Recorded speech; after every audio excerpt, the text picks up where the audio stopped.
काल की बात नहीं है और न ही भविष्य काल की बात है, अभी की बात है कि हे नारी तुम्हारा विश्वास महान है।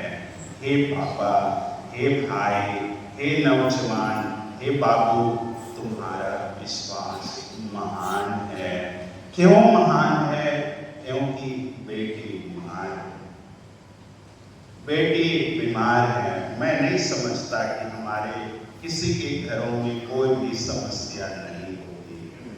जब हम मिस्सा की इतनी सारी सूचियां पढ़ते हैं, इसका मतलब हमारे घरों में, हमारे पड़ोस के घरों में या हमारे पड़ोस के जिले में कितनी अधिक समस्या है, कितनी अधिक पीड़ा है, और अपनी समस्याओं के साथ हम अपना विश्वास प्रकट करना चाहते हैं और यीशु से हम सुनना चाहते हैं कि हे नारी, हे बाबा, हे भाई, हे नौजवान, हे बाबू, हे मैया, तुम्हारा विश्वास कितना महान है। इससे पहले मैंने कहा कि निर्बुद्धियों, हे अल्पविश्वासियों, तुम क्यों डरते हो, क्यों घबराते हो, क्यों चिंता करते हो? हमारे जीवन में सब समस्याएं घबराहट पैदा करती हैं, चिंता प्रकट करती हैं, बहुत बार जीवन से हाथ धोने के लिए भी हमें मजबूर करती हैं। परंतु ये नारी तो त्याग देने वाली नहीं है, अपने विश्वास को छोड़ने वाली नहीं है।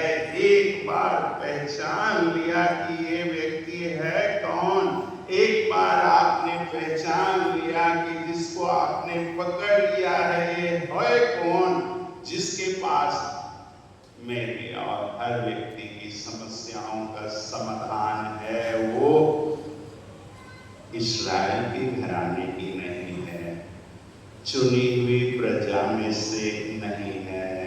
प्रारंभिक लाइन बताता है सुसमाचार का तीरोस और सीदोन का प्रांत 36 का आंकड़ा वाला। अगर आप जाएंगे तो लोग पत्थर फेंकेंगे, लोग गालियां देंगे, उल्टा सीधा सुनाएंगे, नहीं तो थूक देंगे। ऐसा वाला माने बिल्कुल भी असभ्य, बिल्कुल भी इंसान कहने वाला प्रदेश नहीं है। दूसरे जगह में हम यीशु के बारे में सुनते हैं कि चलो हम उस देश को चलते हैं। प्रेरित लोग कहते हैं अरे कल ही परसों तो आपके ऊपर उन लोग पत्थर फेंकने वाले थे और आप वहां जाना चाहते हैं। हम बहुत सारे लोगों को अपने नहीं समझते हैं, बहुत सारे लोगों को हम पराया समझते हैं, बहुत सारे लोगों से हमारी जमती नहीं है, बहुत सारे लोगों से हमारा पटता नहीं है, हमारे सोच और विचार अलग अलग हैं। आज का जो पहला पाठ है ये हमें बताता है कि सब राष्ट्रों के लिए ये प्रार्थना का घर होगा। आप मंदिर के निर्माण में सुनेंगे राजा सोलोमन ने दूसरे दूसरे देशों से लोहार लोगों को बुलाया, बढ़ाई लोगों को बुलाया, कारीगर लोगों को बुलाया और मंदिर का कार्य संपन्न किया। यहूदी लोग तो केवल रेजा कुटी का काम करते थे, बाकी दूसरे देश के लोग कारीगर थे, इंजीनियर थे, उनको बुलाया और उनके द्वारा मंदिर का निर्माण। यदि मंदिर का निर्माण सभी अन्य राष्ट्रों के लोगों के सहयोग से हो सकता है तो ये घर सभी लोगों के लिए प्रार्थना का घर क्यों नहीं होगा? सबके लिए प्रवेश के योग्य क्यों नहीं होगा? सबके लिए अपनी मुरादें पूरी करवाने का क्यों नहीं होगा? इसलिए जब मंदिर का समर्पण होता है तो सुलेमान कहता है ईश्वर जो कोई भी आएगा यहाँ प्रार्थना करेगा, तू उसकी प्रार्थना सुनना, उनके दुख दर्द सुनना, उनकी स्तुति और महिमा स्वीकार करना। यह घर तेरी महिमा और वैभव से भर जाए, क्योंकि सभी देशों के लोग आकर के प्रार्थना करेंगे। दक्षिण की रानी, दक्षिण माने सीमा क्षेत्र, बहुत दूर से शेबा की रानी वहां प्रार्थना सोलोमन की बुद्धि देखने परखने के लिए आई और वो देख करके कहती है यहाँ की प्रार्थना, यहाँ की सजावट, यहाँ के लोगों का रहन सहन और यहाँ के लोगों की भक्ति भावना बहुत उच्च दर्जे की है, अव्वल दर्जे की है। ईश्वर हम सभी के लिए अपने आप को प्रकट करता है, वही प्रार्थना का जगह है जहां हम अपने आप को प्रकट करते हैं और जहां ईश्वर अपने आप को प्रकट करता है। हम प्रकट करते हैं, इसका मतलब हमारी आध्यात्मिकता नहीं, हमारी धार्मिकता नहीं। वो नाकेदार आया, नाकेदार वो भी गैर व्यक्ति है, क्या बोला? मैं पापी हूं, मुझ पर दया है।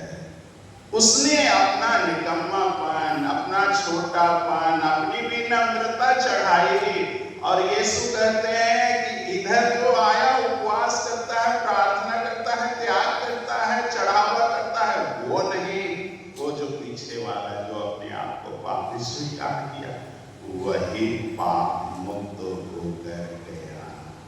इसका अर्थ ये हुआ, हम अपनी अच्छाई के साथ साथ हमारे दुख दर्द पीड़ा भी लेकर के आते हैं। ऐसे ही कनानी स्त्री दूसरी जगह में सुरूफियनी कहा गया है। हमारी एक छोटी मीटिंग में सुरूफियनी का अर्थ लोगों ने अपने बारा में बात करते समय पता लगाने का प्रयास किया। क्या होता है ये? बस इतना ही होता है कि वो हमारे पारा की नहीं है, हम जो भाषा बोलते हैं उस भाषा की नहीं है, हमारे साथ जो मान्यताएं हैं वो मान्यताएं उसके साथ नहीं है, और वो व्यक्ति ईश्वरीय आशीर्वाद का कारण बन जाती है।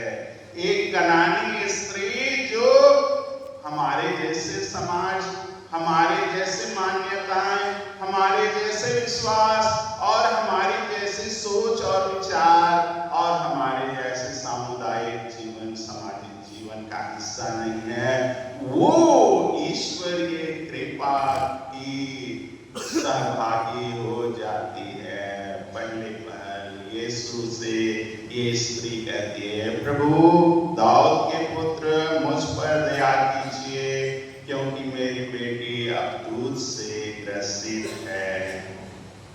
बहुत सारे बुरी संगति का है, बुरे खान पान का है, बुरी आदतों का है, जाने अनजाने कोई भी चीज हम जान के नहीं करते हैं। हम जैसे जैसे बढ़ते हैं वैसे वैसे लोगों के साथ जुड़ते जाते हैं, वैसे ही वो आदतें हमारे अंदर आने लगती हैं। हमारी अपनी इच्छा होती नहीं है, लेकिन उनके साथ रहने के लिए हमें वो चीज करना पड़ता है जो हम इससे पहले तक नहीं करते आए थे। अब वो हमारे जीवन का हिस्सा बन गया। अब हम उन्हें छोड़ना चाहते हैं पर वो छोड़ता नहीं है। वो बीमारी को हम त्याग देना चाहते हैं, वो बीमारी छोड़ता नहीं है। वो समस्याओं से हम दूर होना चाहते हैं, वो समस्या जाती नहीं है। हमारी ताकत के परे हो गया है, ऐसा कुछ लगता है। ऐसे ही एक स्त्री बहुत मेहनत की होगी, बहुत प्रार्थना की होगी, बहुत भी इधर उधर घूमी होगी और अब अंत में उसे पता चला तो आई है, क्योंकि वो यहूदियों के नगर तो नहीं जा सकती। यीशु स्वयं तीरुस और सीदोन प्रांत उनके ही नगर गए हैं, मौका छोड़ती नहीं है। आप आए हैं प्रभु के घर में, छोड़िए नहीं, ये मौका छोड़िए नहीं। अपने जीवन की समस्याएं, अपने जीवन की कमजोरियां, अपने जीवन की तकलीफें यहाँ उस कनानी स्त्री की तरह सुनिए, बताइए। पहले दौर में यीशु को कोई जवाब नहीं देते हैं, कोई जवाब नहीं। आपकी प्रार्थना को कोई जवाब नहीं मिला, ऐसे आपको लग सकता है। बहुत देर हो रहा है, ऐसे आपको लग सकता है। ईश्वर मेरी सुनता नहीं है, ऐसे आपको लग सकता है। मेरा पूरा जीवन बीत जा रहा है, मैं परेशान हूं, ऐसा आपको लग सकता है। मैं घुट रहा हूं, मैं मर रहा हूं, ऐसा कुछ मेरी सुधि लेने वाला कोई नहीं है, ऐसा कुछ लग सकता है। इसके चक्कर में आपने दूसरों को कहा होगा, आपके आसपास में प्रार्थना करने वाले होंगे, मोबाइल से आपको पता लगा होगा कहीं और भी लोग प्रार्थना करते, उनको फोन करके बोला होगा मेरे लिए प्रार्थना कर दीजिए। वैसे ही ये प्रेरित लोग यीशु के पास आकर के उनके तरफ से मध्यस्थ प्रार्थना कर रहे, प्रभु उसकी सुन लीजिए और उसकी इच्छा पूरी कीजिए, उनको दफा कीजिए। प्रेरित लोग ऐसे ही करते हैं। भीड़ देखे, भीड़ को विदा कीजिए, बच्चों को देखे, बच्चों को हटाने लगे और भी लोगों को हटाने लगे। प्रेरितों की आदत वैसे ही है, यीशु कुछ नहीं बोलते हैं। आपको लगता है ईश्वर आपसे नाराज है, लगता है ईश्वर आपकी नहीं सुन रहा है, लगता है ईश्वर देर कर रहा है, पता नहीं ईश्वर सुनेगा कि नहीं सुनेगा। आपको ऐसा कुछ लगता होगा, ये ऐसा ही लग रहा है कनानी स्त्री के लिए, लेकिन वो हिम्मत नहीं आती है, वो पीछे हटती नहीं है, वो मुड़ती नहीं है, वो हिम्मत नहीं आती है। अगले चरण में वह दंडवत कर घुटने टेक कर, आपने देखा बहुत सारे लोग आते हैं दंडवत कर साष्टांग प्रणाम करते हैं, घुटने टेकते हैं। एक क्रम है, विश्वास की अभिव्यक्ति है, मेरे दिल के अंदर में है जो वो मैं यहाँ पर आकर के इस जगह और इस जगह के औरा के लिए, यहाँ पर ईश्वर की उपस्थिति के लिए मेरे हृदय के अंतरतम की अभिव्यक्ति दंडवत है, तो भी नहीं सुनी जाती, तो भी प्रार्थना नहीं सुनी गई। यीशु कहते हैं बच्चों की रोटी पिल्लों के सामने डालना अच्छा नहीं है। बच्चे कौन? इस्राएली जनता। और कुत्तों के पिल्ले पिल्लों के सामने वो माने पूरी दुनिया। एक गाली भयंकर सुनाई दे रहा है, आपको अपनी जिंदगी की मुसीबत आपको गाली दे रही है, आपके ऊपर व्यंग कर रहा है, हंसी उड़ा रहा है, ऐसा कुछ लग रहा है। ईश्वर का रवैया और परिस्थिति और भाग्य ऐसा आपको लग रहा है कि आपके विपरीत है, आपकी इच्छा के अनुकूल है। परंतु इसी को कनानी स्त्री अपने लिए एक ट्रम्प कार्ड कि अभी हम इक्का डाले, अभी हम राजा डाले, अभी हम रानी डाले और सारा का सारा खेल हमारा हो गया, हम चूकेंगे नहीं, बस मारे और हो गया विजय का गोल। वो कहती है हाँ प्रभु, ऐसा ही है, आप जैसे बोल रहे हैं वैसे ही है कि बच्चों की रोटी पिल्लों को डालना अच्छा नहीं है, परंतु पिल्लों के लिए गिरा हुआ टुकड़ा पिल्ले खाते ही हैं, बच्चे खाते ही हैं। यीशु कहते हैं हे नारी, तुम्हारा विश्वास महान कि हमें केवल एक टुकड़ा मिल जाए, हमें केवल एक आश्वासन मिल जाए, हमें सिर्फ केवल एक चंगा करने वाला निशानी मिल जाए, एक बात मिल जाए कि भाई इसके द्वारा मैं चंगा हो जाऊंगा, मैं हल्का हो जाऊंगा, रोग मुक्त हो जाऊंगा, मैं पवित्र हो जाऊंगा, मैं अपने समस्याओं से मुक्ति पाऊंगा। मेरे को चाहे कितनी भी अड़चन, कितनी भी बाधा क्यों ना हो, मेरे को उसके लिए लग जाना है, क्योंकि इसके सिवाय और मेरे पास और कोई रास्ता नहीं है। यीशु ने कहा नारी, तुम्हारे ऐसा कहने के कारण तुम्हारी इच्छा पूरी हो, तुम्हारी बेटी चंगी हो गई है। वो वहां घर में लेकर भी आए थे और यहां से ये बातें सुनकर चली गई और उसकी बेटी चंगी हो गई। आइए हम अपनी समस्याएं, अपनी बीमारियां, अपनी कमजोरियां, अपनी लापरवाही प्रभु के पास रखें, प्रभु के पास, प्रभु के चरणों में रखें। देरी हो सकती है, अनसुनी जैसा लग सकता है, कोई ध्यान नहीं दे रहा है, हम ही बोझ से दबे जा रहे हैं, ऐसा कुछ लग सकता है, परंतु हिम्मत नहीं हारने का है। संत मती अपने सुसमाचार में बताते हैं कि सब समय प्रार्थना करो, हिम्मत मत हारो, अपने विश्वास को मत तोड़ो, तुम अपना विश्वास बनाए रखो। क्या ईश्वर आएगा तो विश्वास बचा हुआ पाएगा। हमारे अंदर विश्वास बची रहनी चाहिए, हमारे पास ईश्वर का आशीर्वाद बचा रहना चाहिए। इस सर्वशक्तिमान ईश्वर, हमारे पास कुछ गुण पुण्य नहीं है, हमारे पास जो कुछ भी है हमारी कमजोरी, हमारे पाप है, हमारी बीमारी है, हमारी नासमझी है, हमारे भटकाव है, रास्ता छोड़कर कहीं और चलने का है, हमारे बीच में भेदभाव है। तो ने कहा सब राष्ट्रों के लिए प्रार्थना का घर होगा, सब लोगों के लिए प्रार्थना का घर होगा।